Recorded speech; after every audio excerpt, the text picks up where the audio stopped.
kalaupun ada naturalisasi, mesti standarnya tinggi dan harus ada taken kontrak bahwa dia siap memperkuat tim nasional kita, gitu kan? Politik sepak bola di bawah kepemimpinan Ketua Umum PSSI Erick Thohir dengan memanggil pemain-pemain diaspora berkualitas benar-benar membuat gerah pesaing timnas Indonesia. Tak hanya negara-negara ASEAN, kini negara-negara luar ASEAN pun mulai menjegal langkah PSSI.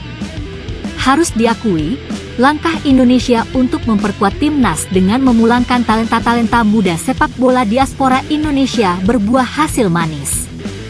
Secara beruntun, prestasi demi prestasi ditorehkan oleh skuad Garuda di berbagai level. Di level senior, timnas Indonesia berhasil lolos ke putaran ketiga Asia untuk kualifikasi Piala Dunia 2026. Sedangkan di level U23, timnas Indonesia masuk 4 besar Piala Asia U23 2024 serta meraih medali emas SEA Games 2023. Terbaru di level U19, timnas Indonesia berhasil menjuarai ASEAN Cup U19 tanpa sekalipun kalah. Sedangkan di level U16, Indonesia berada di urutan ketiga ASEAN. Indonesia U16 hanya kalah lawan Australia di babak semifinal.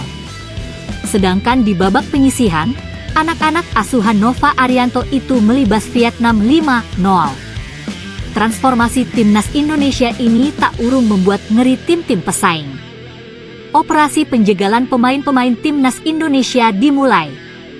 Bahkan operasi penjegalan itu sudah mulai dilakukan terang-terangan.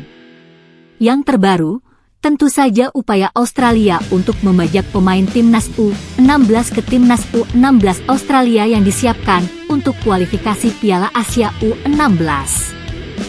Pemilik bernama lengkap Matthew Sitorus Baker itu menjadi andalan lini belakang timnas Indonesia U16 asuhan Nova Arianto di Piala AFF U16 2024. Bersama Iputu Panji, Baker tampil solid. Matthew Baker merupakan pemain yang bisa bermain multiposisi. Dia dapat dimainkan sebagai bek tengah, kiri, maupun gelandang bertahan. Baker juga punya visi bermain yang sangat baik. Performa Baker yang mengkilap ini tak ayal membuat pelatih Australia Brad Malone terpikat. Beruntung pemain muda yang bermain di Melbourne City, Australia itu menyatakan komitmennya bersama dengan timnas Indonesia. Selain kasus Matthew Baker, operasi penjegalan pemain timnas Indonesia juga dilakukan secara halus. Penjegalan paling jamak terjadi adalah pemain Indonesia tidak mendapatkan menit bermain meskipun tampil bagus. Kasus penjegalan ini khususnya menimpa pemain timnas Indonesia yang bermain di Liga Jepang. Pundit sepak bola Indonesia, Justinus Lahaksana mengatakan kasus pembatasan jam bermain di Liga Jepang ini pertama menimpa Stefano Lillipali dan Irfan Bahdim.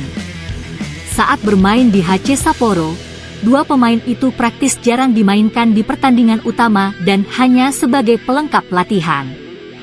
Kedua pemain ini kemudian cabut dari Liga Jepang dan berkarir di tim Indonesia. Kasus ini kemudian juga terulang pada Pratama Arhan dan Justin Hubner. Pratama Arhan yang didatangkan Tokyo Verdy dari PSIS Semarang juga sulit berada di line up tim.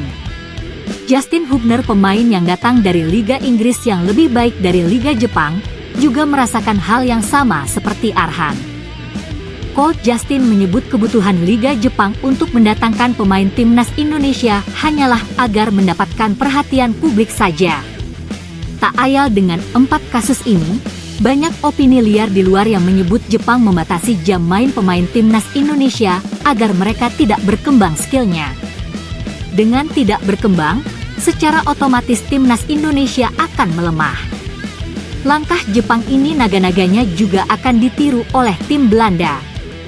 Ya, Belanda menjadi salah satu yang merasa bisa dirugikan karena banyak talenta-talenta sepak bola didikan akademi mereka memilih berlabuh di Indonesia. Perlahan-lahan, negeri kincir angin itu juga mulai ketakutan karena pemain muda potensial memilih hengkang dari Belanda.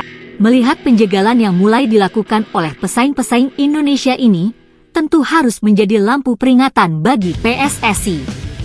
Bagaimanapun, PSSI juga harus memiliki langkah untuk memproteksi pemain Indonesia dari penjagalan negara-negara pesaing.